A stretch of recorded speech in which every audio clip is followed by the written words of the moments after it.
It's real hip hop music. Come on, come on.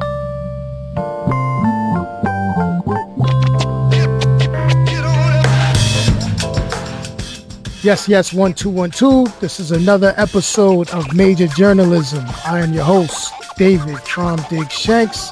Today, we have another interesting conversation, another organic conversation.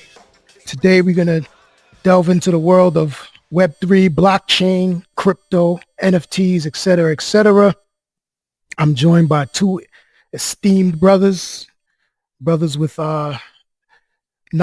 expert knowledge, thought leaders in the space.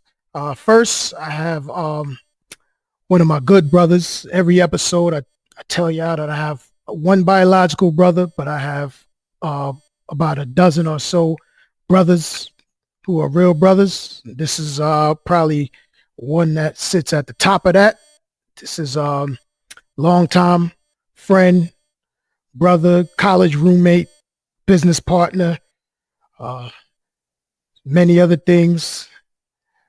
Mr. Nnamdi Osuagwu, who's founder and CEO of Strategic Generation and also the host of the Tech Behind FinTech show, which is live every Friday on LinkedIn, YouTube, IG, I think maybe Switch to.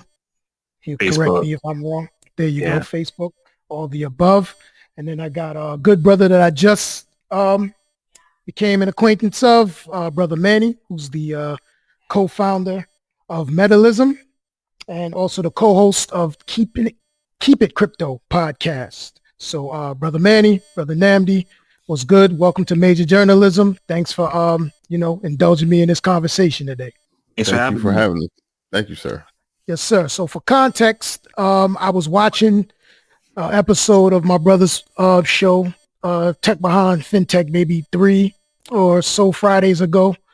And brother Manny was a guest on that show. And the conversation about crypto and blockchain really intrigued me. I try to catch as many of my brother Nnamdi's shows as possible. But to be quite honest, as someone who's not in the tech space, most of those conversations go way over my head.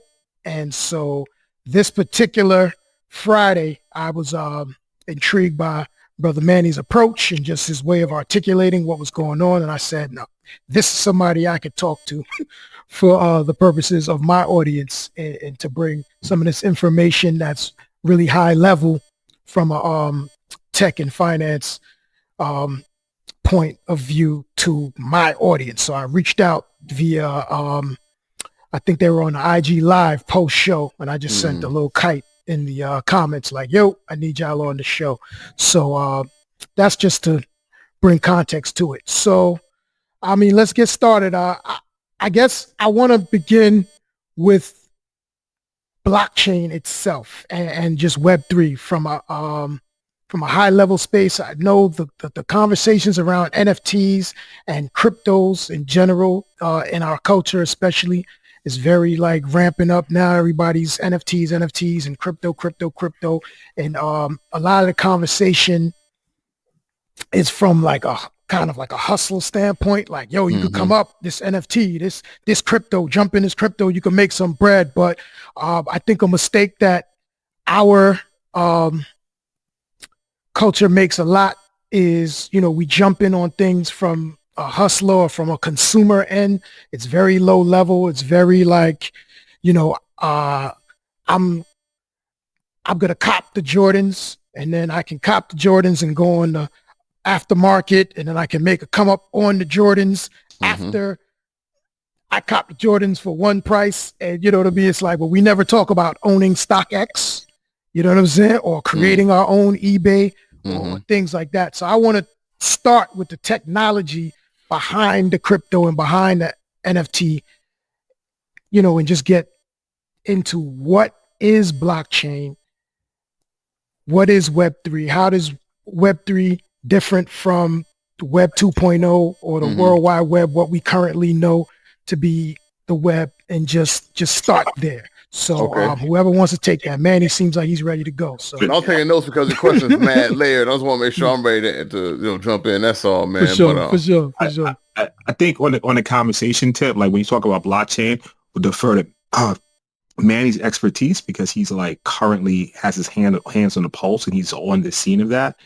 For conversational purposes, I'll interject and just jump in and translate.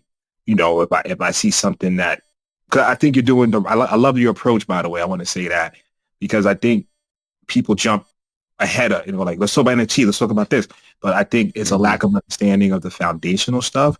So I think that's a really good approach to have Manny really go into, answer the question, what is blockchain? And let's really dive into that because then it makes the more complicated stuff a little bit easier to understand.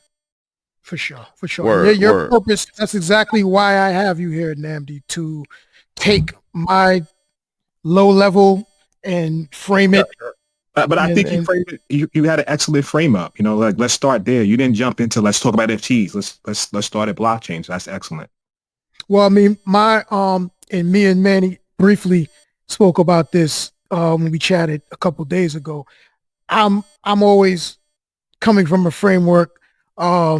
We went to Temple, so we know the great Sonia Sanchez. She would say, "How does it free us?" So I'm always trying to figure out with anything, how do it free us? And so the conversations that I've been hearing around NFTs, I'm not seeing like, okay, well, where's the road to like ownership, or you know what I mean? Like, how do we?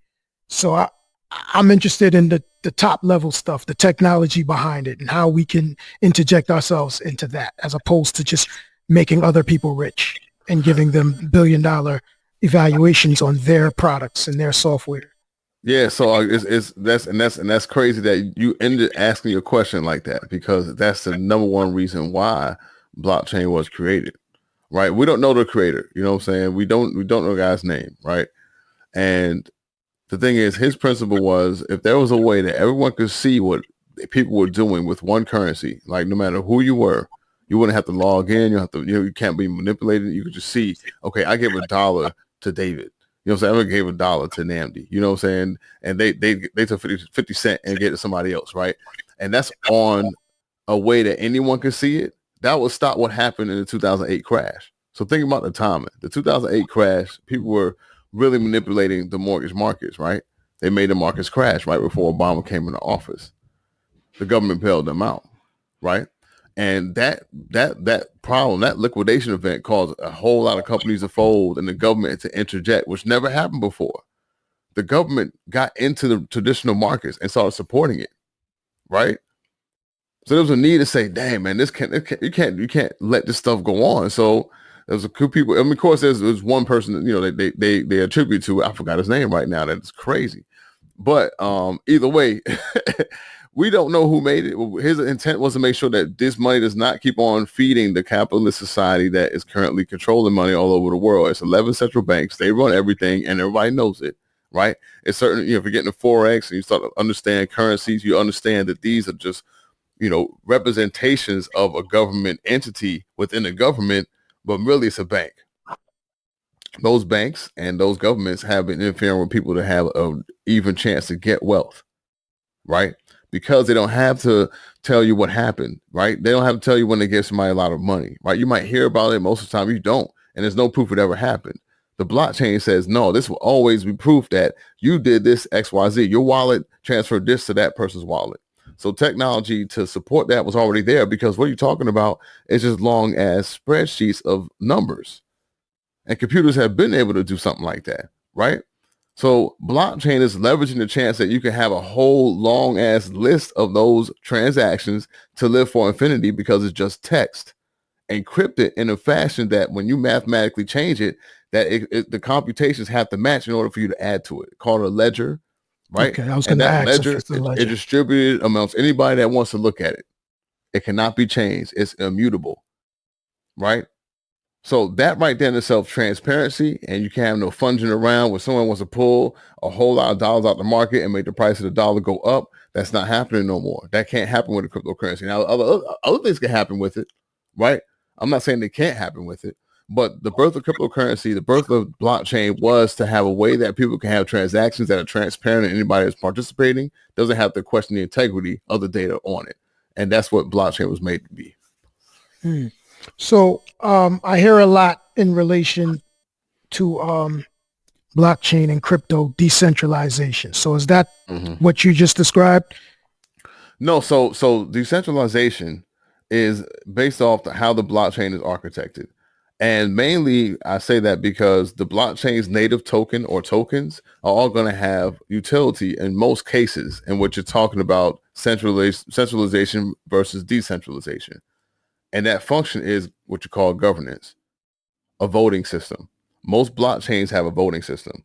Now you say something is centralized because if at the beginning of the blockchain's existence that the main people that started the blockchain hold most of the tokens, therefore all their votes are going to outweigh no matter who is out there holding tokens, then that's a centralized entity. So their governance is going to be with the control group of people that choose to make, plans and make moves, and no one else has a say so whatsoever, similar to what we're talking about in regular everyday politics and governments, right? And decentralization is when they start the program, or the blockchain, they may have had a distribution of some of the tokens to some of the owners, but there's a chance that other people can own more than what they have, right? And therefore, the number of validators, the number of nodes of people participating in the blockchain is spread out and getting their own even shares. It's more decentralized, right? So it's a concept of how the governance structure is made in that specific ecosystem for that blockchain.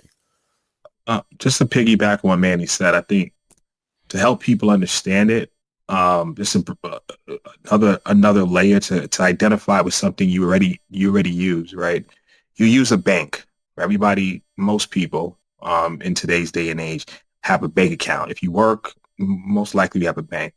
So when you look at a bank, right, even a bank has a ledger in the sense of what you deposited, your withdrawals, and so forth. Not to overcomplicate it, that gets into the core banking system, but let's just say a bank has this ledger.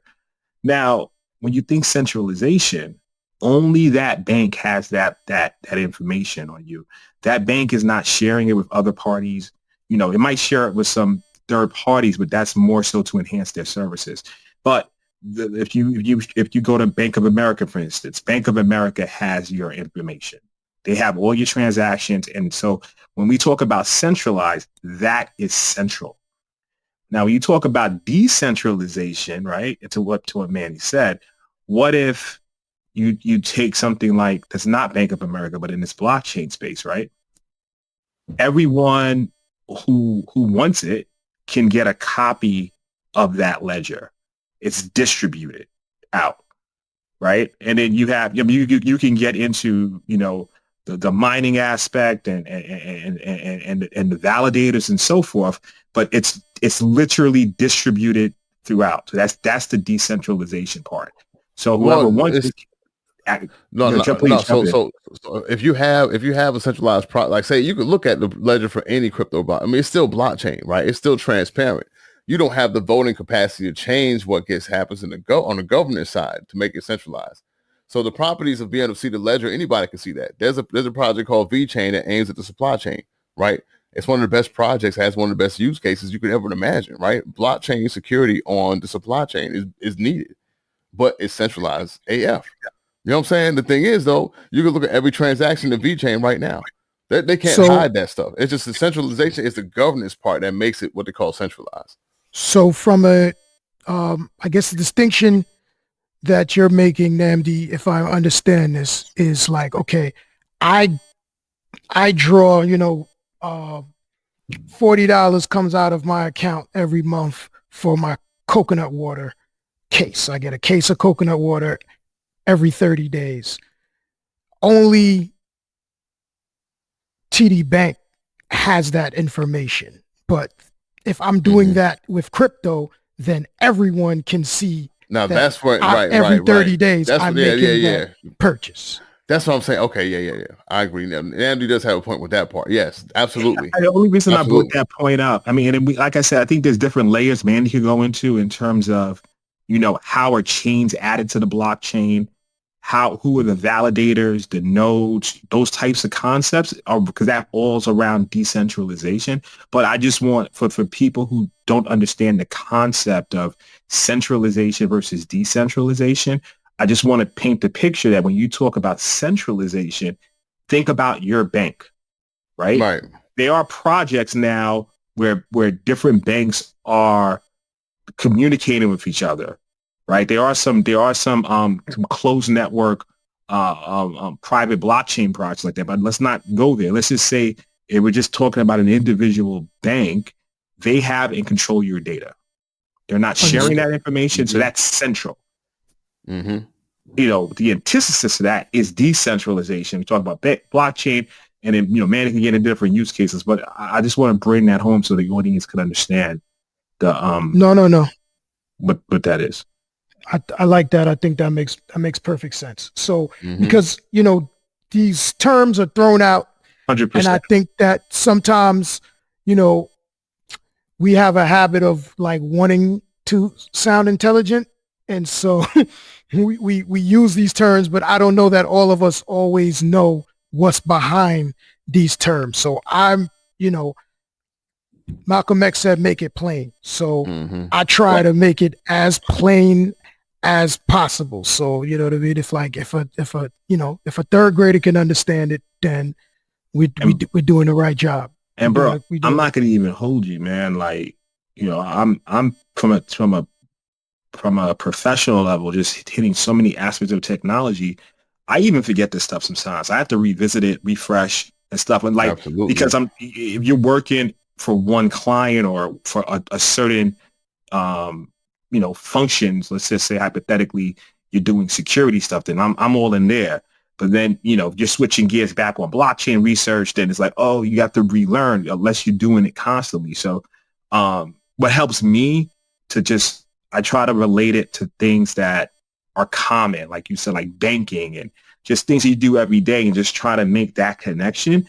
It helps me to let it stick in my head so I could also explain it. Okay.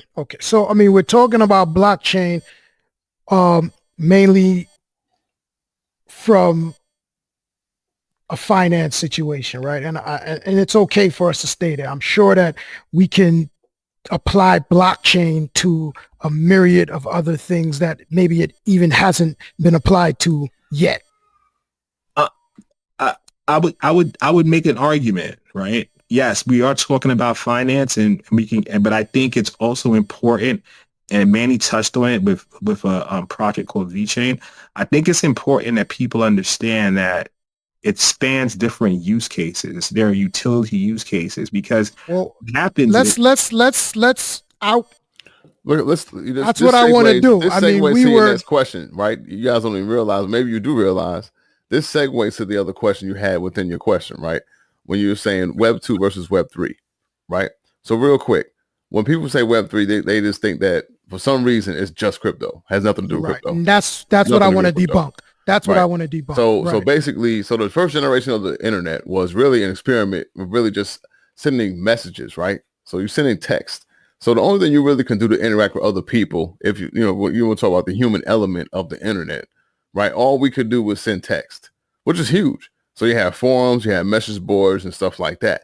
And then as space became bigger, I see Nnamdi smiling. You know how to remember these days, but you know, when you didn't have a lot of big providers out there, but you know, there were certain areas in the internet where you could store like mad data. So people started sharing data, right? So then they started sharing files like music and audio and shit like that, right? And really, so file sharing, information sharing, and message boards, that's, I won't gonna say it, but definitely that, you know what I'm saying? But so this is days where you had GeoCities and you had the Angel Fire portal. You know, this is back when America Online, like that's all Web 1, because all you're talking about is exchanging text and information. That's Web 1. Web 2 became about when you're talking about the MySpace era. Because what happened in the MySpace era, the communications amongst people started becoming a lot more frequent, to the point at which there was opportunity for commerce to be introduced, right? So Web 2 introduced commerce and social media, right? So Web 2 was integrating financial systems. Now Visa, MasterCard, your bank, anybody can do all these applications. All this stuff is all about incorporating finance. So phase 2, in short, Web 2 was finance, right? It's so other things too. Digital money and commerce kind of has already ushered happened in with Web 2, right? Because of Web 2, you're already tokenizing money, That's the thing that people don't understand, right? They say, "Oh, I can't touch crypto. I can't feel that." You don't feel the money in your checking account when you swipe your debit card. Best believe it comes and goes, though, right? And the thing is, you're able to understand the concept of tokenized money that way. Then you've been doing it since we all had debit cards, and then the internet started allowing you to transact money, and that is pretty much what the phase of the evolution of Web 2 really was. There's other things too, but just keep it straightforward. That's that. Now, Web 3 is the incorporation of blockchain technology over the web. Because what you're talking about here with Web 2 was an enhancement of all the native, protocols and regular information technology, right?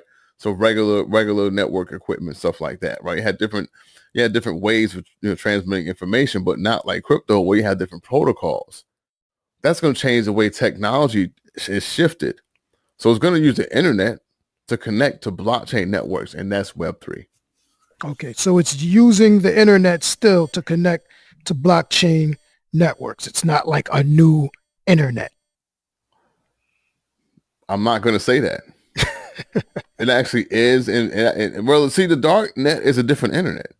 Gotcha. Right? So Okay. You're talking about the internet where you're using the WAN connections through all these big, internet service providers like Verizon and Cox and all these other, joints out here. You're using their backbone to transmit on a protocol that these web servers cannot understand. These operating systems have no clue. These blockchains have different networks within these WAN connections. So it really is a different internet. You're just using kind of the highways. So this is the thing, right? It's still dependent on the grid. You still need electricity. Right. You're still going to go through, your information can't be seen. Of course, if people make it seem like you just hide, you can't hide, man. You're just not being looked for. I want to add, Manny, you could jump into this. I mean, when you start looking at Web3, you start looking at like the plugins on your browser are being taken to the next level. Like if you have, would you agree with this, man? Like you have like a MetaMask, and that's just you would describe like a wallet on your browser. It's just, as Manny mentioned, right? It's not a whole new internet. You're still using your browser in the case, but there's just a lot more richer functionality that's added in. And Absolutely. Because it's connected, because you can leverage the blockchain technology within your browser now. So, so he said that perfectly for sure. Yeah, so it could be way faster because you're not worried about internet protocols. Think about it. If you're using MetaMask, like he just mentioned, right? And I buy Ethereum with MetaMask, that shit's not going on the same internet that people are watching Netflix on. It's not going through a web protocol. That's not the traffic that it's dealing with. It's dealing with the other blockchain transactions. That's why some blockchains are faster than others, because they saw the problem of scalability early. Unfortunately, Ethereum was able to be built to have smart contracts, so you can do a lot of transactions in a lot of ways in Ethereum, but they didn't realize that people can do this a lot faster, right? Which is a whole other part of the conversation. But you're not going through regular internet traffic, to Nnamdi's point. When you put that web browser on and you have a MetaMask wallet or some other crypto transaction wallet or a capability on their browser, it's not just using the internet. It's actually doing other things. And you just brought up a new term that they may not be familiar with, the concept of smart contracts. And I think that's a whole part when you start talking about Web3 and certain functionality to leverage and autonomous organizations. So can you describe what a smart contract is, Manny? Yeah, so basically, so you look at blockchain as an application like code, right? So you notice like you play a video game, right? And you're playing a video game, and that game says when someone presses a button, this character is going to do X, right? When this person's in this scenario, then they hit that button, it's going to do something different, right? The code is going to change based off the scenario and the position of the character, right? Right. So you could program, different codes to do things based off of what is being told from the interface, right? So if I'm a user and I'm using it to interface between applications, the input of the application could be different based off of what I'm doing, right? So a smart contract is made to act a certain way for a certain period of time. That's what a smart contract really is. It's a deviation from the regular code. The regular code is going to be the back end of where it captures what happened on the blockchain, like I mentioned earlier. but it could be a function that deviates from the typical buy and sell functionality. So it's an enhanced functionality of code that expires at a certain amount of time. So what would be a practical use of that? So, right, if you're looking at like right now, there's a lot of projects that you can stake, right? And I'll say staking is a way to receive residual income by putting your money in somewhat of a savings account, right? Contributing to the liquidity of a blockchain. A smart contract will say, you know what? For every one token you give me, for the whole year, I'm going to give you 5 back. So now you have 5% APR, right? APY given back to you. So so of course, you're going to think, okay, I can't do this forever. No, you can't do it forever. So there's a smart contract that says as soon as Trump deposits his 100 or whatever this coin is, right? He's going to get 500 back, and he's going to get it for this next year. So on the 367th or 66th day, that concept smart contracts expire. You're probably going to have to withdraw and then deposit again. That's one example. Okay, so and this is a little bit of a jump because we haven't got into it yet. But for my understanding, then okay, so if I say I give a real practical use, right? So working on, say, an NFT for the 10th anniversary of my single that I dropped 10 years ago. Is a smart contract then, or an example of a smart contract, like if I sell this whatever for 10 Ethereums and you resell, I'm getting 5% royalty on that resale. Is that something I would put in a smart contract? So if I unfortunately I didn't type out everything you said, but pretty much out of that scenario, that is probably about 7 to 8 smart contracts, right? So you're talking about the bidding process. You set it to be 10 Ethereum. What was it before that? Whatever was it before that, right? All those are changes to the smart contract. Gotcha. Then the execution of the smart contract, when you put it up for sale and someone actually brought it, and then it's going to automatically say, okay, for every transaction from now on, it's going to hit Trom's wallet, right? That's another change in the contract. Like I said, based on the behavior of what's going on in the blockchain, right? And so now, all of this is placed in the ledger on the blockchain? Yes. Am I understanding the NFTs, order? right. So the NFTs are built on a certain blockchain. So if it's an Ethereum one, then it'll be on the Ethereum blockchain. If it's a Solana one, it'll be on the Solana blockchain, and so forth. I'd like to just add in something. Let's take it because I actually have to write this. When you're creating an NFT, it's actually a smart contract behind the scenes. Not in addition to the functionality you just mentioned. That's additional logic behind it. But to actually tokenize and create the NFT is a smart contract. Now you have sites like OpenSea that you as a user don't have to worry about. But any one of us can literally go in and write the code to create an NFT. Now, creating the structure around the different nuances of, if a reseller gets this and that, that's logic in the code. But the basic of it is a smart contract. That's what I was trying to understand. Yeah. So you mentioned what the flash behind the thing is a smart contract that's placed on the blockchain, essentially. So you got to take the code of the blockchain, right, and have it minting, right? So that mint process does create essentially the representation of the token, right? So that token is going to be tied to smart contracts. Your token is whatever you own. So if it's a picture, if it's a vehicle outside your house and is represented with a digital title, it doesn't matter, right? The NFT is just something that cannot be changed code-wise. It's non-fungible, right? Gotcha. The value cannot be manipulated unless the owner says it can be. So the owner has to place a contract out, a bid process on the blockchain to set the value of it, right? The code of it, like the non-fungible token, literally means it can never be changed, right? Right. So it can, it's always going to have the same numbers and letters that it does when you first create that, and it's not going to be able to be manipulated no matter what happens. But the changes that happen on the blockchain relating to it is going to be on the native blockchain itself. And that's created through a smart contract. Is that what I'm hearing? Yes. So you mentioned before, like practical use cases for a smart contract. So you can leverage anything that doesn't require, man, you can use it for things that automation. So anything that doesn't require, you know what, I have to physically do something like physically move someone so if you think about a smart contract, let's just think about a legal contract, right? A basic legal contract.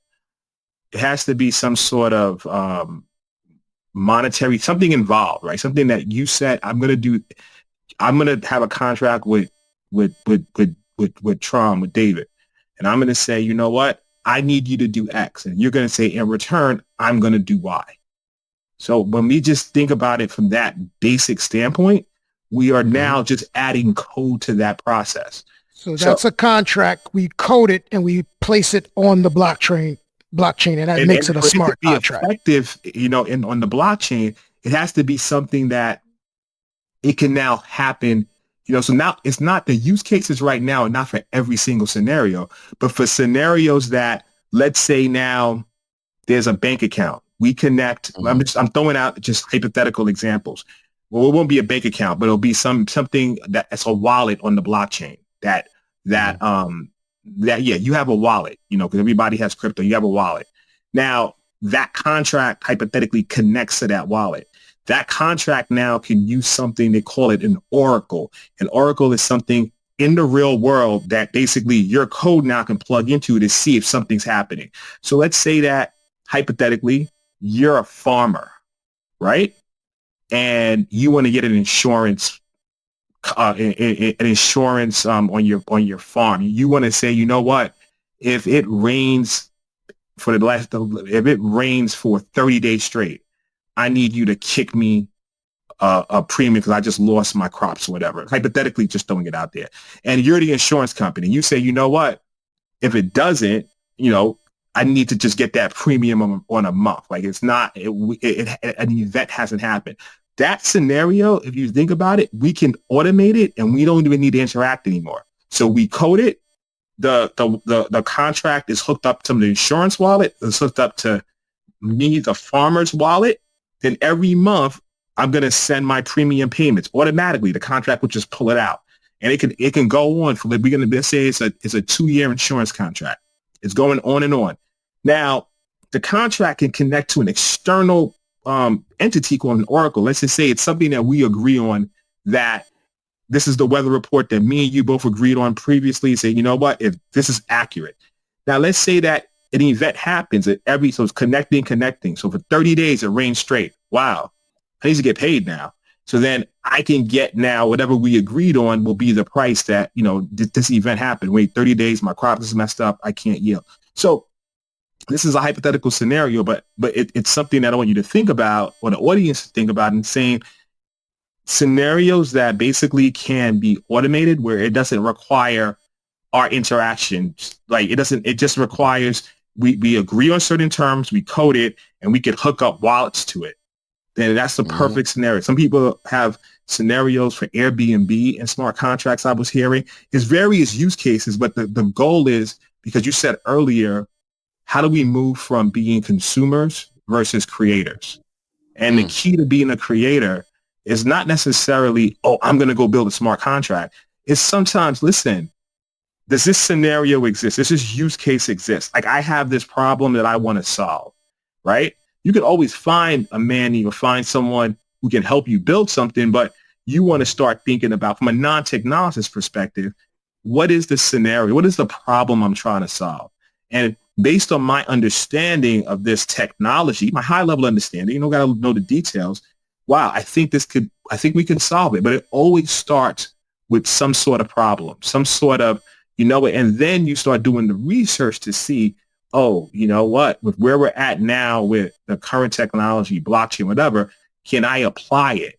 But I think, to your point earlier, we sometimes jump on and just say, you know what, this is the latest trend. This is hot. This was going on. But it's just like, what are you trying to solve with that? Like, what are you actually trying to solve besides get paid? Like, you see what I'm saying?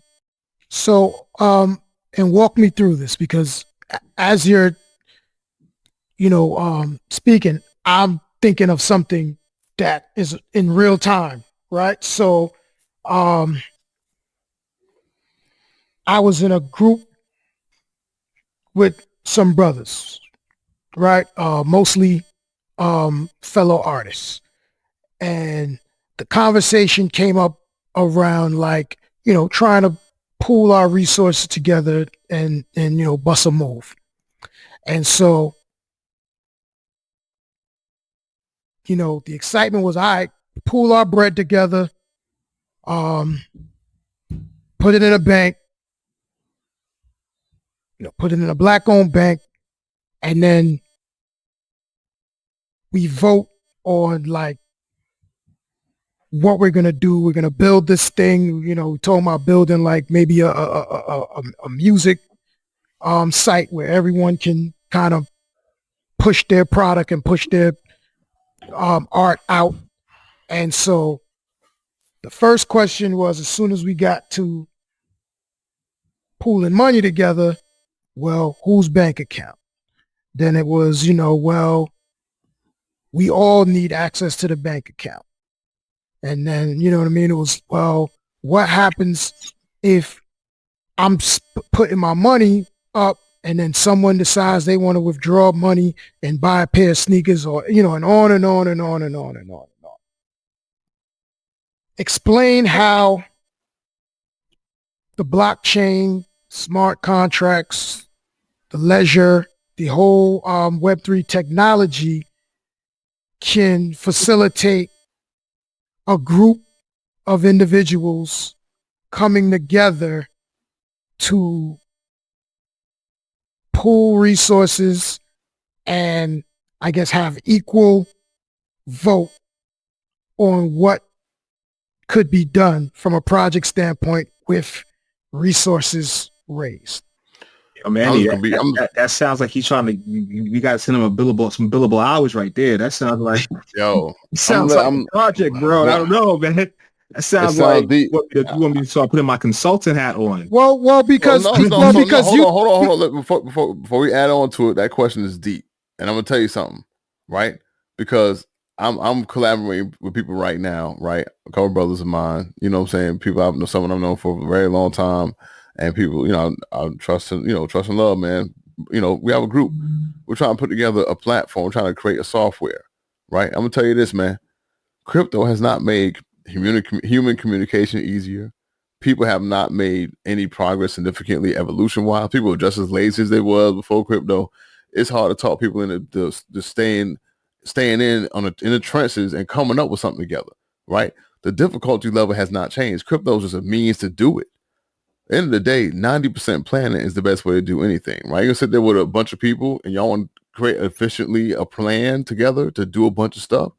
That has not changed because crypto's around. Crypto's a means to invest in and have a chance at making more wealth than it is risking to putting your chances out there and trying to build a cryptocurrency, right? So it's I guess different. My question was go ahead. Based on Nnamdi, and not to cut your wisdom, but oh no, okay, go ahead. Based on what Nnamdi said about both of you guys said about the blockchain and automating. So if the process is, if trust is a barrier, then what I'm hearing from what Nnamdi's saying is the automation and the I'm missing the word, but the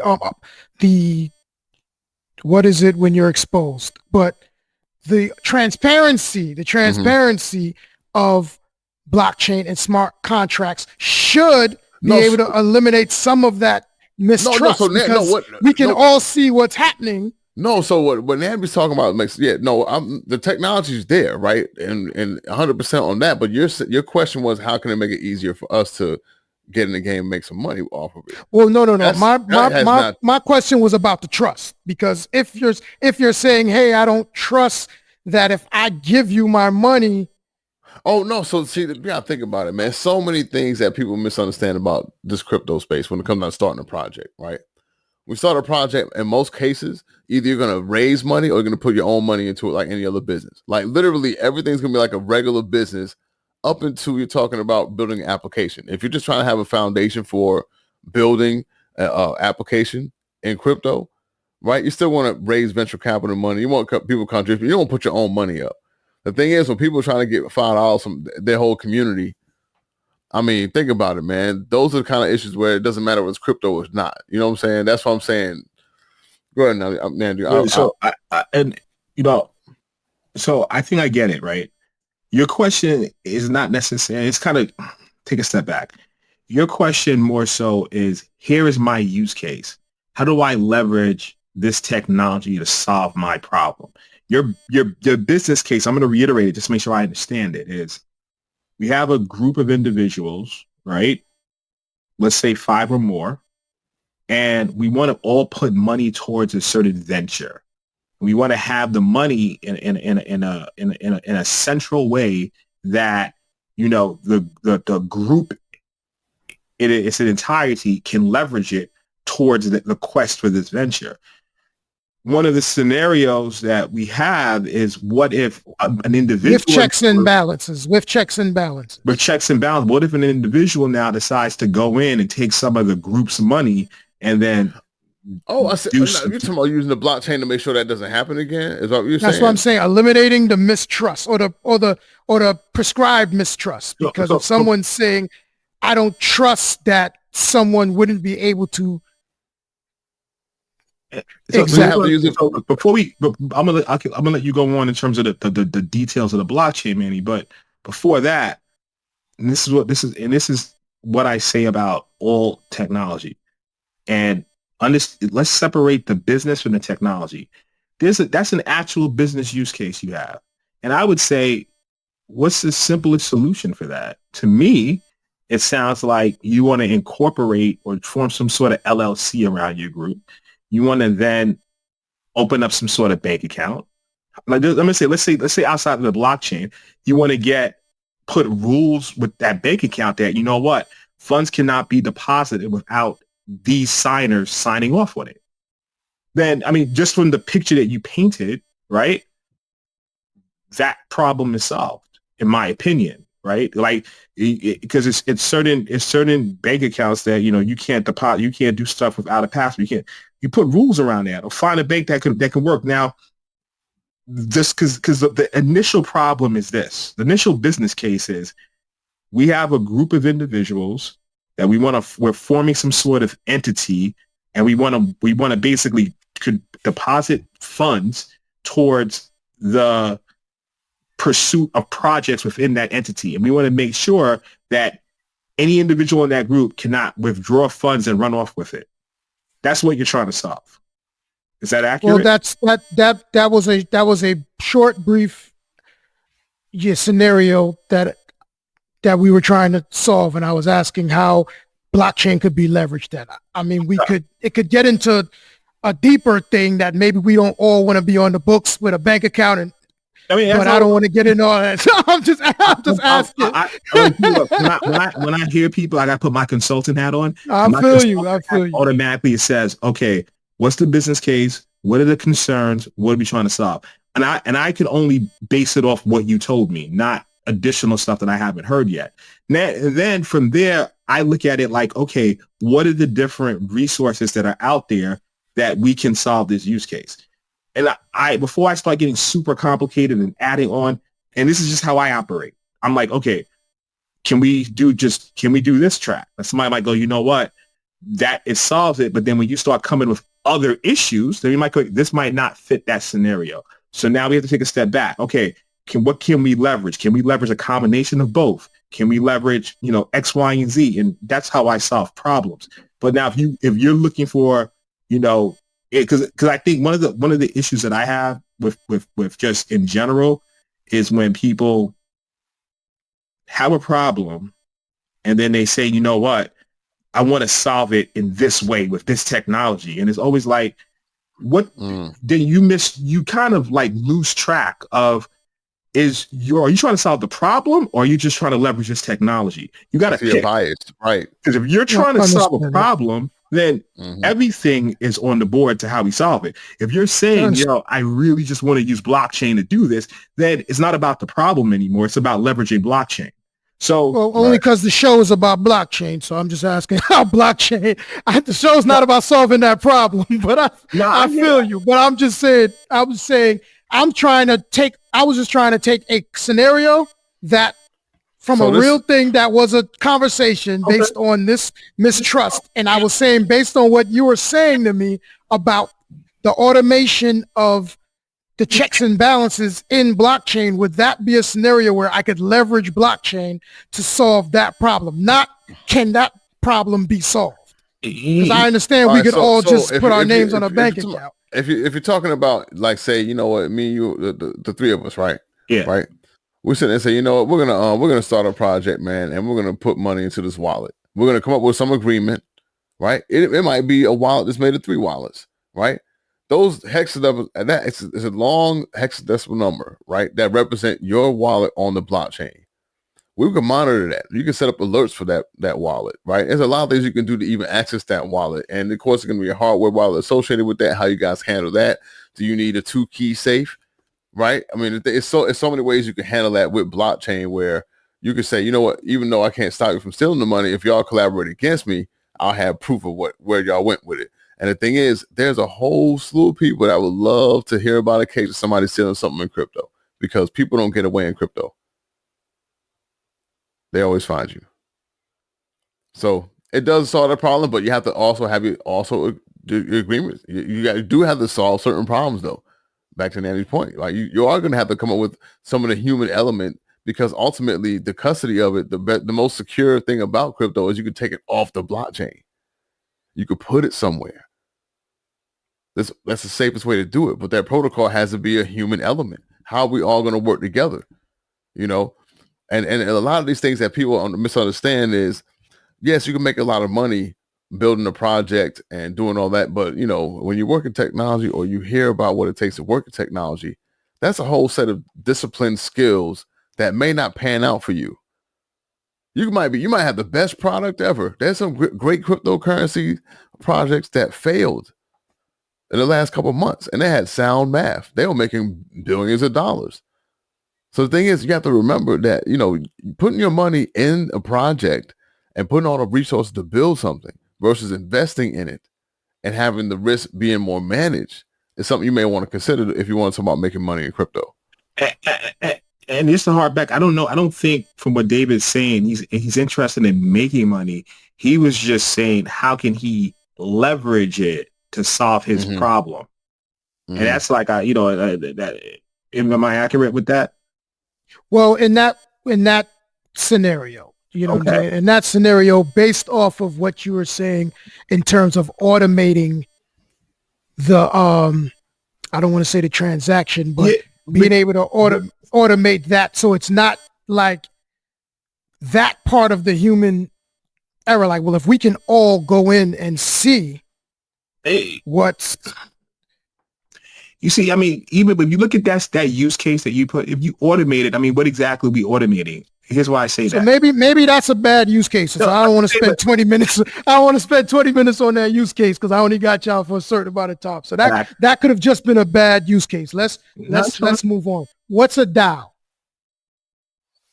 A decentralized autonomous organization. Okay. So basically, the governance system that I mentioned earlier, when people vote on what happens on a blockchain, the protocols that handle that and the organizations that manage that are going to be a certain percentage of token holders, right? So it depends on the blockchain. They can say, you know, the top 40 token holders, 40% of the token holders are going to be the DAO, right? So the DAO is just making sure that there's liquidity to support all the smart contracts that go through the proposals on a blockchain. So that's what a DAO is. Okay. It's piggyback on what Manny said. So what he just said, smart contracts, automation, organization. So essentially an organization made up of many smart contracts that basically to the middle word, autonomous. It functions without a human interaction. Think about if your favorite corporation was just a program and it just runs. If it needs something to get done, it's all managed through a smart contract that was already predetermined. So Yep. you could have a DAO hypothetically for, and Manny, jump in with me if I get, you could have a DAO for a vending machine, right? This Sure. DAO manages a vending machine. So what does that even mean? Okay, electronically, back to the Oracle, meaning that something has to be messaged back. The vending machine is empty. Automatically, it sends out to some firm that replenishes it. A human being is no longer involved with the management of that organization. Their only function is to get signals when the vending machine is low or needs maintenance. It automatically has a bunch of preferred vendors that it sends out requests to fix something. They, once the signals come back, and this is a hypothetical situation, obviously, but once the signal come back that is fixed, it pays them the money through the blockchain. But what happens is that organization is all managed through smart contracts. So then an example of certain coin holders voting in that DAO would be who to use as the vendors or what to put in the vending machine. So that's a good point. So check this out. So what makes it autonomous, like I said, it's about liquidity, making sure there's enough support in the token supply to do whatever it needs to do, right? So it's certain reservations, mathematically, but anybody can raise a proposal. And most blockchains, if you own one token, you own less, you own 0.001 of a token, you can go and raise a proposal and say, I want the blockchain to do this, X, Y, Z. Now, the thing is, you have to realize people like to down crypto because they don't understand it. But mind you, when I tell you there are so many communities and people that take this stuff so like live and die by this stuff, you're not going to get those regular punk ass proposal out there. It has to make sense. It has to be thoroughly backed because people take this stuff real serious. But anybody can raise a proposal on most blockchains, and anybody can vote on those. Yeah. Can you just explain to them? Cause I get what you're saying with the proposal and how that can change the function of the DAO, but can you explain what that proposal, whole concept actually means in reference to a DAO? What's a proposal? Right. So basically, if you're saying, you know what, I think the blockchain could be improved by, creating more widgets when something happens, right? Or whatever the case may be. I want to create more internet links on my IG based off of, who wins the game tonight. You can do stuff like that. Literally, it doesn't matter, right? The use case as far as what motivates me to have a proposal could be something good or bad, doesn't matter, right? Now, the thing is, put before the whole format, depending on the governance of the blockchain, right? They may have a certain presentation layer. Say, we have to pass a certain amount of votes here, certain amount of votes there. If it takes a certain amount of votes to execute a proposal, the DAO is going to be the one that determines that through voting, right? So they're going to say, if this is something that, Nnamdi puts out, okay, if 40% of ETH holders agree with him, then this will go through. Based off the liquidity available on a blockchain, that may change. It's on top. It takes care of itself. So it's always making sure there's a cushion to make sure the blockchain doesn't get crashed. So the thing is, if you think about all the DeFi hacks, right, and all the hacks you hear about crypto, the issue is that these bridges, right, they're like code they're a smart contract that hasn't really been tested and proven. And most of the time, they're not autonomous in the fashion in which it creates a liquidity event in case something goes wrong with it.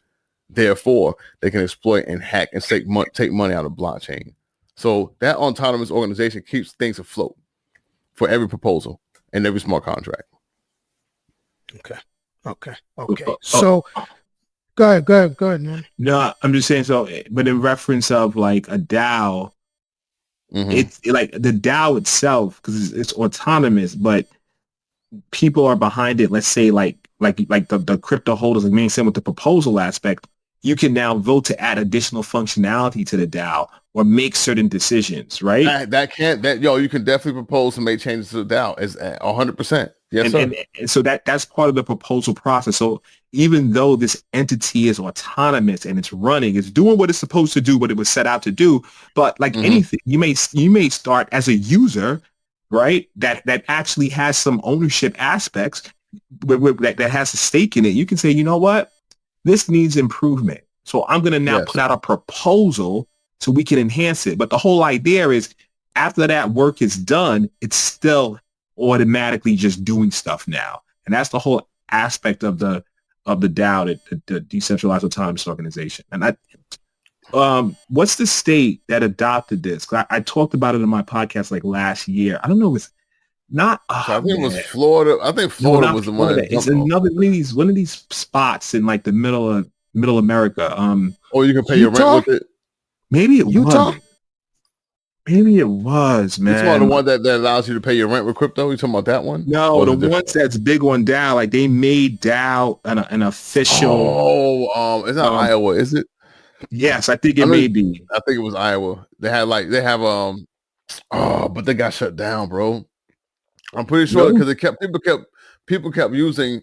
I think they registered their corporations and then they could register a DAO on their corporation using that state, using the address in that state, and they started shutting down on it. Yeah, I know I talked about it. I remember this is months ago though, man. Damn, I remember that happening. Well, I know somewhere was creating like a whole decentralized, like they had bought land and everything. Yeah, it's I don't want to give. I don't like spitting the wrong information. Let's just be taped. They can Google it. Yeah, just Google it. Like it was like a lot of law, they were being real progressive with DAOs, and it was like the first state to really fully adopt it and make it part of their law. Man, you put up a computer. You know what I mean? I don't know if it's but it was like a whole thing. It was one of those states. I definitely talked about it. I talked about it. It was like a big deal back then. One of my boys, man, one of the co-founders of my company was talking about doing it too. And then we saw the news that they started cracking down on it. But this was, matter of fact, it was November. Well, November, December last year. Either way, Wyoming. yeah, I can't remember the state. Wyoming enacted the nation's first law to mention DAOs. Wyoming Decentralized Autonomous Organization Supplement, which was subsequently amended in March of this year. It was Wyoming. Okay. Yeah. Mm-hmm. They permit decentralized autonomous organizations to incorporate and obtain legal status as a limited liability company under Wyoming's Limited Liability Company Act. That was the thing, because that's like, and that's huge if you think about it, right? Because we just talked about this autonomous organization, but now in Wyoming, it's recognized as a legal entity. So understand the power of that, right? You got this corporation, it's just moving. It's moving. It has a bunch of holders, like what Manny said, right? That have stake in it. A lot of money, right? It's just automatically doing whatever it does, depending on your use case. You want to now improve it. Boom, put a proposal out. If the members vote, say it's okay, it gets coded, gets paid, done. But the concept of that, and I think it's important we really think about concepts. Especially the approach you're coming from as a people. Understand concepts. I wouldn't even say, you can learn, get deep into technology. Once you understand concepts, then you can start saying, well, if they did this, I have this use case, right? I have this problem to solve. Does it fit with my scenario?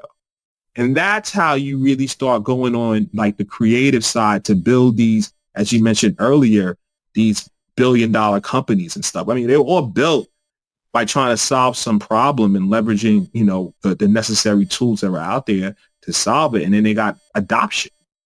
So I think that was the origin of my use case with the bank and in the conversation we were having, was graduating to a space like that. So as we begin to wind down, I guess we talked about blockchain, Web3.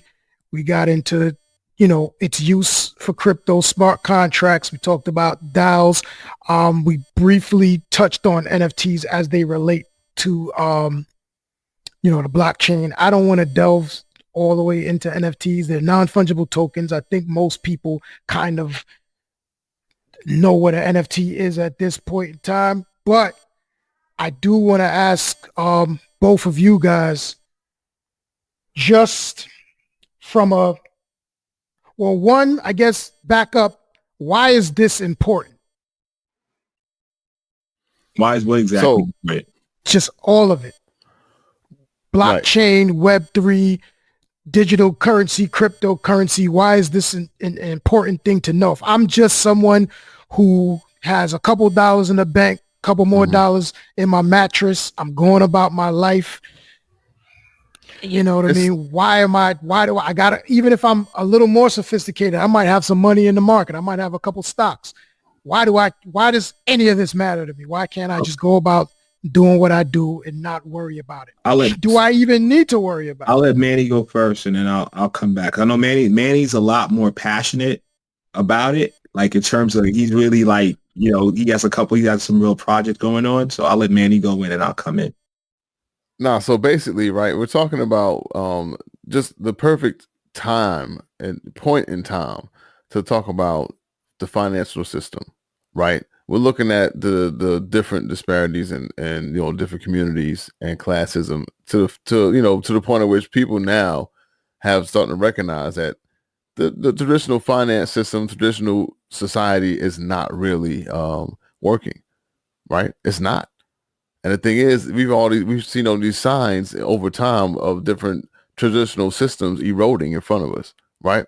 Now, the biggest thing I would say is we're looking at a reset, right? They said a lot during the first couple months of the pandemic. We need a financial reset. There's going to be a reset, right?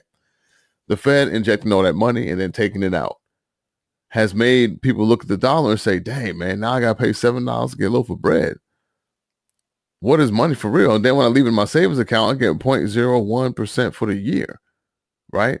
What else, to me, I feel like as an investor, people that I just started, I'm not very years in investing. I just started myself. This GameStop, craze, that came at the perfect time. People were starting to realize they can make money through investing. So I feel like if you're wise and you take a look at investment history, the internet boom in the 90s that led up to the bust in the 2000s, right? That made a lot of millionaires. They treated crypto just like they were treating the internet and technology stocks back then. I feel like this is a chance for anybody that wants to learn about what happened in history before and the value of being a long-term investor and can probably change their legacy. So So you're talking about bridging the economic divide. hopefully. Okay. Why is it important? What happens is this, right? I just think as a people, we're always late to things. And I'm not saying necessarily crypto's the answer. I have a belief in, if you're looking at crypto from a sense of finance, I think and having an asset, I think diversification is extremely important.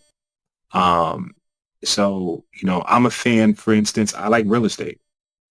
I have I love crypto when it's going up. I hate crypto when it's going down. So I think stocks are great.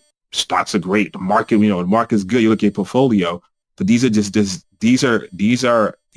different ways to invest.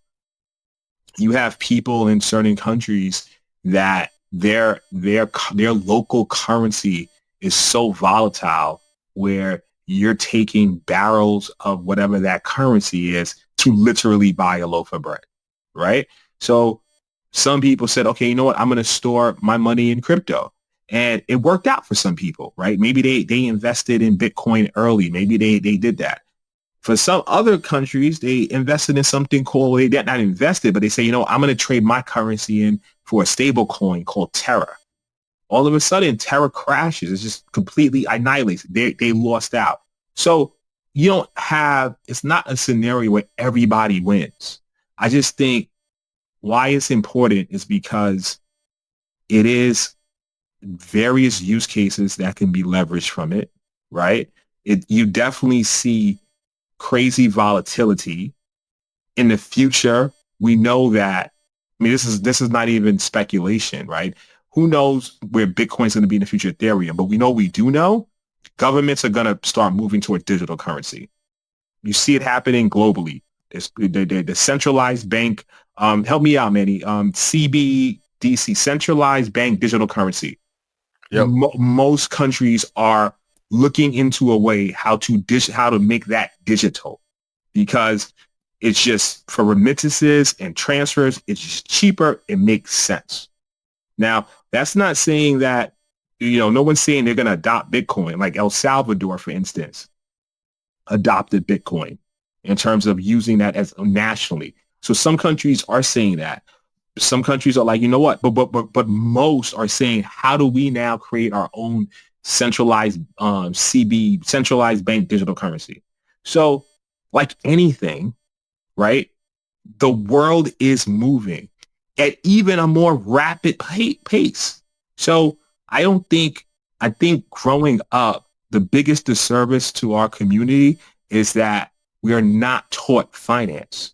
And I'm not talking about finance from a collegiate perspective where you're going, no, basic finances, basic checks and balances. Like we didn't learn banking from a class. Nobody said, okay, this is how to manage banking. This is what happened. No, you learn it outside, but but you still have to take random classes, but just life classes. No one, me. So off the record, right? David and I are business partners. We've been investing in real estate since 2000. It's on the record, but yeah. Yeah, but we've been investing in real estate, right after. I think what happened was we graduated college, and then the next year or so, we both bought our first homes, right? And then afterwards, we said, you know what, let's go get some more spots, So just that, but who taught us that? We just two cats from Brooklyn who just said, we're in another city. We see what happened in Brooklyn in terms of how that real estate popped up. These things are cheap. Maybe we should cop. But we never had formalized training in that. I mean, we lost a hell of a lot of money, obviously, but not obviously, but we did, right? Because we lacked formalized training. So I know I'm going on, but I'm landing. No. Talk. Go ahead. The reason why it's important is because why not learn this stuff? You should learn about I think we should learn about every single asset class. You should learn about real estate. You should learn about how currency works, if possible. You should learn about crypto, and not only from a currency perspective, but a use case perspective, because you never know where you might have a problem. Like boom. I yesterday, so some of my podcasts, I talk about the news and stuff like that. One of the things was music licensing on the crypto. Like there's a company called Royal, right? And Nas did some business with them, and he put out an NFT, and his song Rare, I like Rare. If you bought that NFT, you could get on. Like it's like all these things are happening, and we're Johnny come late. We just don't know. And like what did Pun say? His goal was to know a lot while others know only a little. Like, so it's just like, why is this? I just think it's this hesitation for us to just get the outer layer. Like, it's like after it's been done, people came in and said, it's almost like we're hungry, right? And we have to constantly wait for someone to go cook some food, as opposed to, I'm going in the kitchen. I see the raw ingredients. I'm gonna go cook that myself. I'm not ready for that. I'm gonna wait. What are we waiting for? Like, I don't know too much about raw meat. All right, so why not just learn it? I'm good. I'm just gonna wait till the chef comes in and cooks it, and I'm gonna buy it retail. That's how I look at all this stuff. So that's my soapbox, man. No, that's excellent. That's excellent. And you know what I mean? That's the kind of, you know what I mean? That's exactly that's why I brought you guys on here. You know what I mean? Because like I said, it's one thing, a lot of the conversations are around avatars and, like Nike is getting into the space now. And so I'm going to have this avatar in the metaverse, and he's going to have Jordans on, and you know what I mean? He's going to have an Amiri sweatshirt on, and like I'm gonna be in the metaverse fresh to death with all of these. They already got Nikes in the metaverse. That's what I'm saying. Nike already registered, so I'm doing all, and so it's just gonna be an extension of my consumer self in the real world inside of the metaverse, and I'm just trying to give some education around like avoiding that, because that,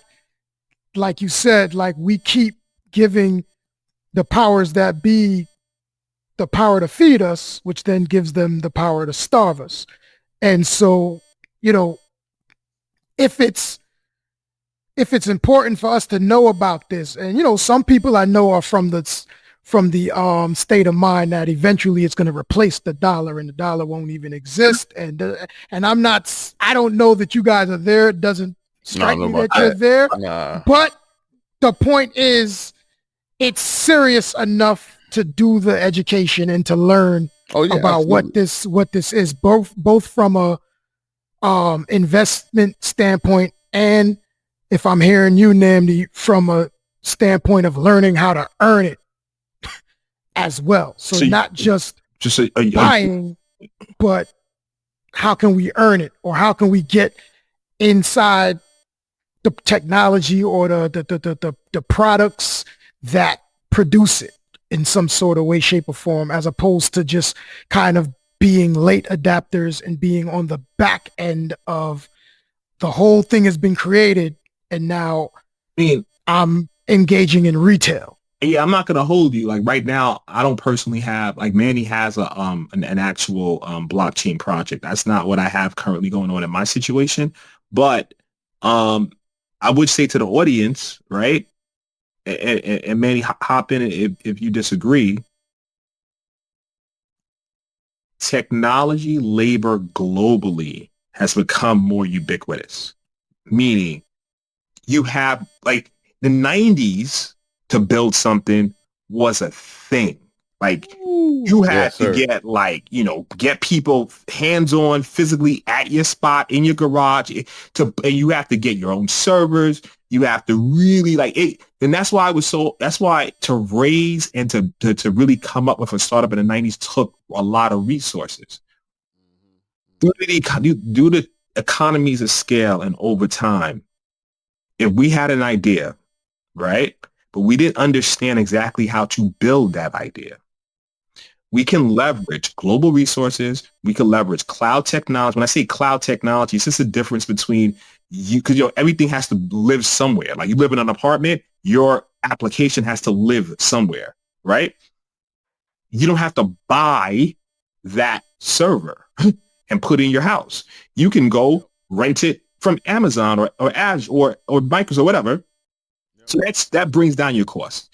You don't have to go hire Manny physically to come to your building to know.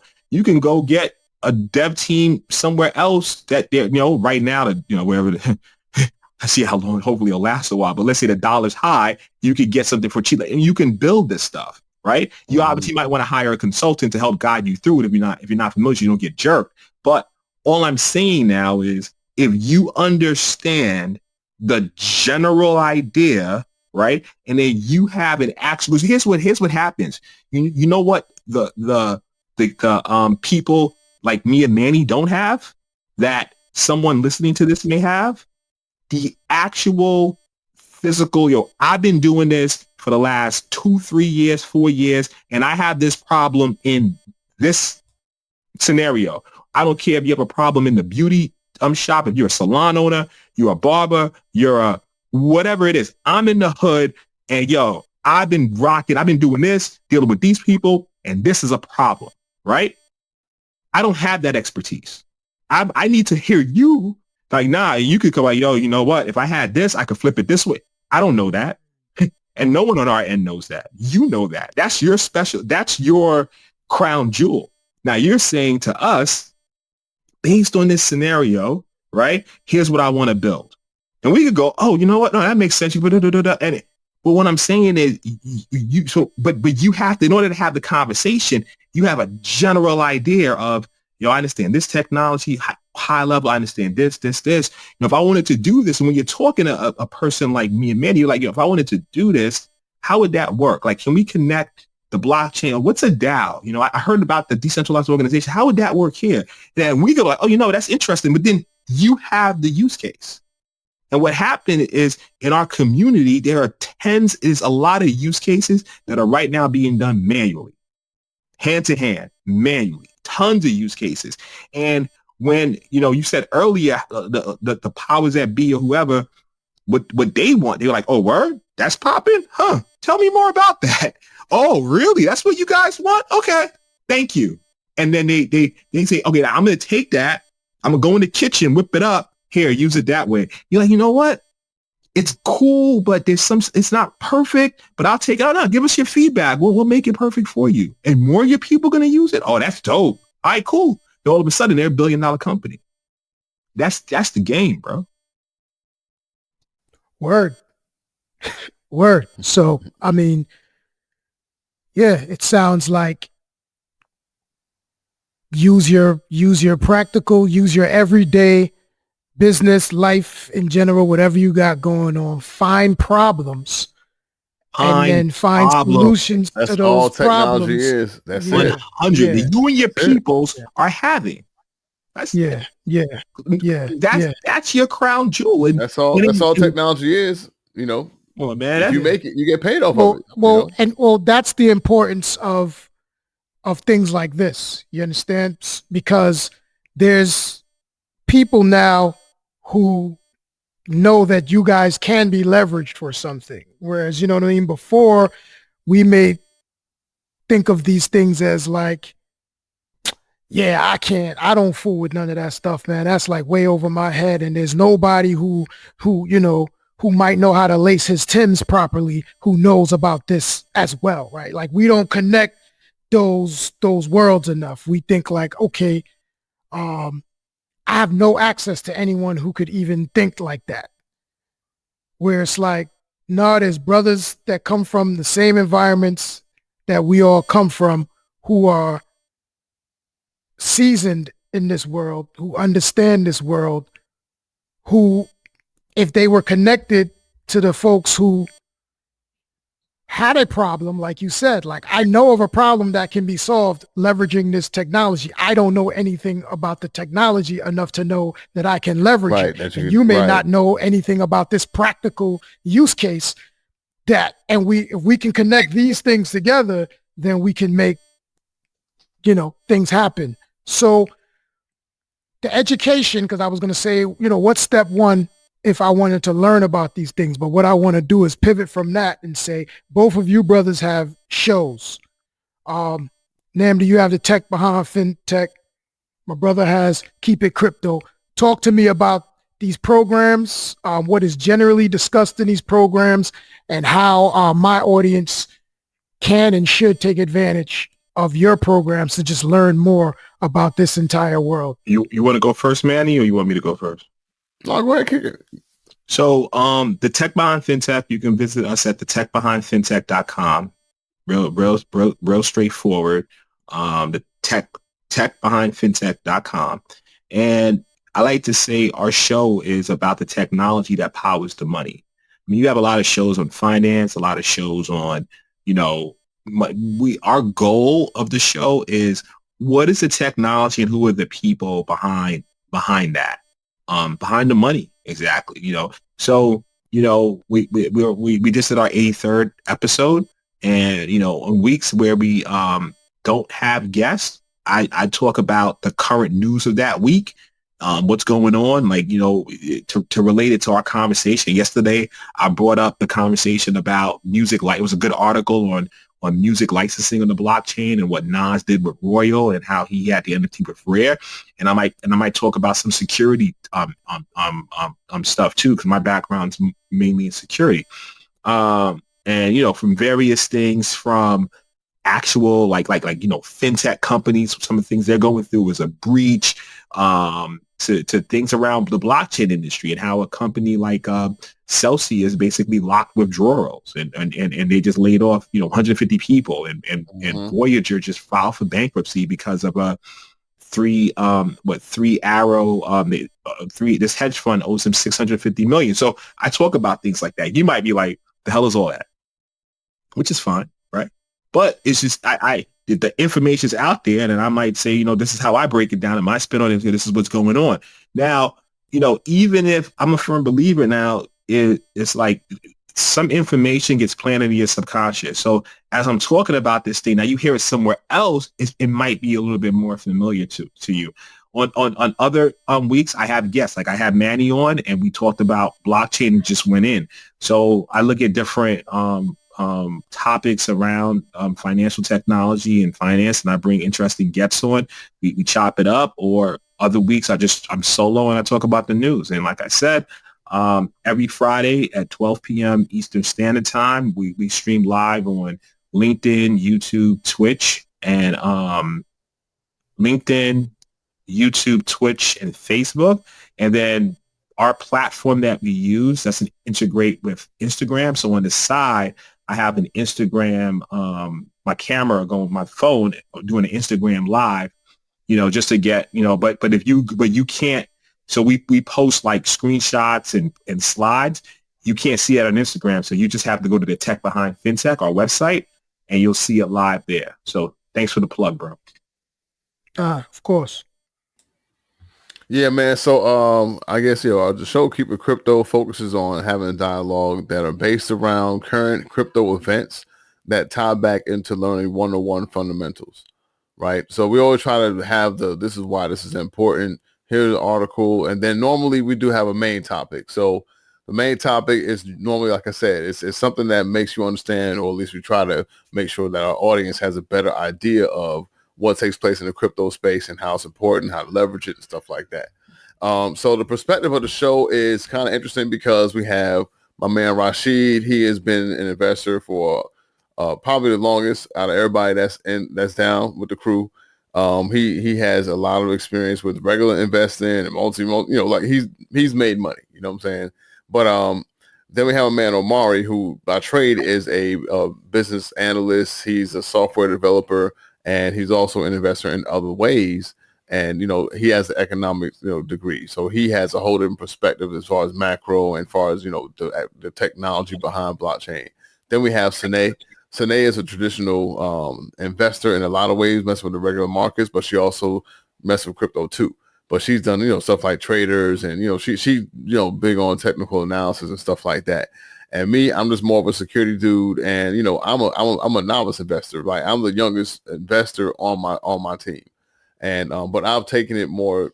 I guess I just dove right in when I got in, and now I just try to start stimulating conversations amongst us, and then we always end up with topics to talk about it. So that's Keep It Crypto. We're on all streaming platforms. Keep It Crypto to spell all regular words, nothing crazy, and we're Keep It Crypto Pod on IG. And we got a couple things coming, but right now that's where you can find us. Talk about Mtllsm too, man. We didn't get into Mtllsm. Mtllsm is a corporation, is a company, but it's also a software, right? So the software is going to have two main functions. One function is going to be the investor platform, and then the other is going to be a research platform. They're going to look the same in a way, but investors and researchers will have different features based off of whatever they choose to use. So basically, if you're not familiar with, and maybe you guys are, the Bloomberg terminal, right? When investors or traders want to get real-time news, they want to see what's going on in the markets, they want to see set signals for certain prices on certain commodities or equities. There's a lot of plugins and a lot of data feeds in there. So we want to create that for crypto. Right. So not only can you log in and do research and keep up to date on all your portfolio, set up alerts on what you are interested in investing in crypto. You can also delve into new projects. We're looking at, having, forums and ways to interact in the community on the app as well. And, we have a few developers working on that. We are looking to do beta by end of the year. And, Mtllsm.io. That's MTLLSIM.io. You can sign up. You'll be notified when it's time to test out the beta. So you'll be able to purchase crypto on there as well. So we will get to that point eventually. Right now, that's not our main focus. Okay. Yeah. Okay. So you said the research side and the other side was for the investor platform. That's what I was trying to. So what's the investor platform? So the investor platform is when you can log in, like say, like CoinGecko, right? You set your own profile, your own portfolio. Then you can put in your buy targets, when you brought it, when at what price, right? And really track your portfolio, right? Gotcha. And as so it's a lot more to it, but in gist, that's what it is. Gotcha. And you're an owner as well, Nnamdi. Talk about strategic generation, what you got going on. Oh wow. Okay, cool. Strategic Generation, we're a IT information technology solutions firm. We specialize in cybersecurity, cybersecurity assessments like SOC 2. We work mainly for fintech and insurance companies. And we also work with, looking securing your development pipeline. Like a lot of people, on that note, a lot of these applications are not secure because they're using, they have malicious code in their supply chain, their open source library. So just looking at your overall release process and securing it. And once again, knocking out assessments. If for certain fintech firms, you need, you don't need this, but it works to your benefit when you have like a SOC 2 compliant that essentially is an assessment done by an independent auditor. So we have an automated process that helps you achieve that goal. And we're working with insurance companies to set up the information security program. So that's what strategic generation does in a nutshell. All right, word. So, I mean, I'm gonna grab some last thoughts just on the conversation. Any things you want to impart on the audience? But I wanted to say, from a personal note, man, super proud of you brothers, standing in this space, being independent, being entrepreneurs in this space. I know there's some, we all getting money from where we got to get our money from to pay our bills, but to see you guys making moves from an ownership standpoint is super dope, man. And you know what I mean? I think you're an example for our community to see that, it can be done from where we come from. So salute to both of you gentlemen. And whoever wants to give last words, final tips, instructions, anything you want to impart on the audience before we get up out of here. Yeah, number one, man, thanks for having me, man. Salute to you. And, you know what I'm saying? Salute Nnamdi for putting us in contact. And I will say this, man, this is one thing that you have to understand. If you want to make a change in your life, right, no matter what it is, you got to stick to it. You got to take yourself serious, whether it's investments, whether it's not talking to the girl no more, whether it's, not smoking no more. It doesn't matter what it is. You got to take yourself serious. F what everybody else saying, man, because to invest in crypto, to start your own business, to wear your pants the way somebody don't want you, you're going to hear mad shit. People going to keep telling you can't do something. And you're going to listen to them or you're not going to listen to them. But if you want to make a change, it's not what nobody else got to say. So I say if you want to invest in this shit and really change your mind on crypto or change your mind on, how you look when you leave the house, it's up to you. That's all I got to say about that, man. Peace. To echo what Manny said, thank you very much for having me on the show, having us on the show. Appreciate you for bringing this conversation to fruition. Like, I think it's a good conversation to have. I think it can go in many different directions. I am big on our people building wealth. So we're talking about blockchain, we're talking about crypto. It's not the only ways to build wealth. In general, come up with a plan to build wealth. And it's not necessarily a lotto short-term get rich. No, it could be a long-term strategy. No scratch-offs? No scratch-offs? Look, I mean, if you believe in that, that's fine. I know, funny story, man. My best friend growing up, his peoples used to dedicate a portion of her check towards the lotto. And I had a $10 scratch off budget every week back in the days. Bro. Listen, man, for sure. I don't want to knock anybody. Look, like I like what Jay said, man. Yeah, we all from the hood. Only difference we go back. So I see it. You know what I mean? Like I see it. I'm just saying, like, let's just get into a wealth conversation. And sometimes when we start talking about a wealth conversation, sacrifices have to be made.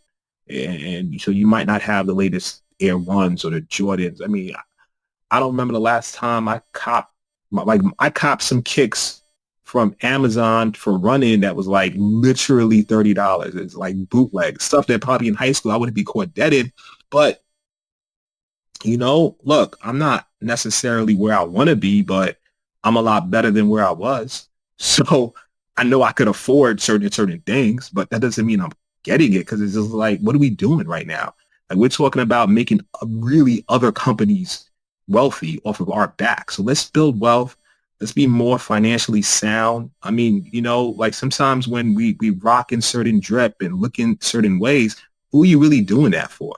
You know what I mean? Like, let's get back into our own self-esteem and what really matters, like I'm going to harp back on real estate. I mean, me and the craziest thing sometimes in certain areas you run into, you might see a house. I mean, I remember back in the days, you may see a house going for like 30, 40K.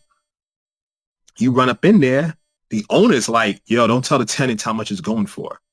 The tenants are paying like $500, $600 rent, and I'm sitting there paying the mortgage, and I'm sitting back as a young kid thinking, wow, like if y'all just all pull y'all money together, y'all can buy it. Why am I here looking to invest in and keep you as tenants? So, and that's just, and you could take that example and apply it to so many other things. Like let's try to think, like, how do we move from being tenants to owners on different aspects of our life, and let's build wealth and think about long-term solutions to do that. And let's not sometimes waste our time, energy thinking about what the other person thinks of us in terms of because of what we have on, what jewels we have, what car we drive. None of that makes a difference in the grand scheme of things. If you can't bag shorty because you have game off jump, you need X and Y to bag her, son, you're off, my guy. You're off. I'm sorry. Like, I hate to tell you, you're off. You know what I mean? And, so I don't even, and I'm not going to get on my soapbox on that, because then I'm going to start sounding like these internet cats who talk about men and white. I don't want to go in that direction. All I'm saying is, let's just really think about building wealth, not just short-term, quick hustle hits, foundational stuff that we could pass on to the next generation, and we can get, because look, recessions are coming, economy's crazy, and you just like having a diversified way to bring in revenue is just key. So that may take learning new stuff. So last thing, YouTube is a wonderful thing. I have problems in technology. I go on, I Google, and I'll watch a YouTube video. If you want to get deeper, I love this site called Udemy, Udemy, because you have people that are in certain fields making courses about finance, about crypto, about security. And you could just go on and say, you know what, I want to pay $20 for a course and I want to learn this stuff, because I can then maybe a way to leverage it. And there's various sites that do that, and there's various things. Last thing, for young brothers, young sisters, the technology field is a win. If you can, you might not even need to go to college in some cases. You might get certifications and get in, but get this, you might go, yeah, I don't have that much of an aptitude for it. Look, you can learn it, right? And then guess what happens? If you're in a space where you're getting paid hourly, like somewhere around minimum wage, and you could put yourself in a situation where now you can 10x that, guess what happens? If you can still live like you're making a little bit of minimum, take that other money, invest it, build your foundation, help your family get a come up. So I could, for Manny, I don't want to put words in your mouth, but I know for me also, technology changed my life, man. So absolutely. I know brothers that I helped in terms of just like with the mentorship, encouragement, and they'll come on and be like, yo, technology changed my life. And you have situations now where you're seeing people winning off of that. But my whole thing is now, let's say you went from making 30K to 100K. Can you live on 50K now? Take that other 50, change the situation, whether it's some stocks, whether it's real estate, you get, then you do that for a few years, long term, 10, 15 years out, 20 years out, you change the dynamics of the conversation in your life. That's it. That's it, bro. I mean, because the next question was going to be any educational resources, but I think you gave it right there. I mean, YouTube University, Udemy, Google University. It may just start with what is an NFT. No, and I'll say this one thing I will say, if you want to talk about selecting education, I'll say this. Just because you want to learn something and you find a resource that doesn't quite resonate with you doesn't mean that it's not for you. You might need a different resource. Feel free to go to a different website, go to a different YouTube channel. That's a fact. Go to somebody, go ask people. Find somebody who speaks in your voice. If you feel that passionate, and that's what I'm saying, don't let nobody deter you. You sit on that shit. Yeah, look, man. One channel might work one day, the next day it's not resonating. But guess what? If you want to learn that information, it's out there. Understand your learning style, and find out who resonates with that, and then man, keep trucking. Yeah, that's a fact.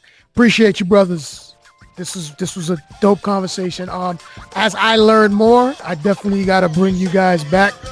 You know what I mean? To check in and have, you know what I mean, have more developed conversations. But I think this was a great start. Yep, this is Trom, Diggs, David Shanks, man. This was Major Journalism. Appreciate the brothers again. Stay tuned. Salute.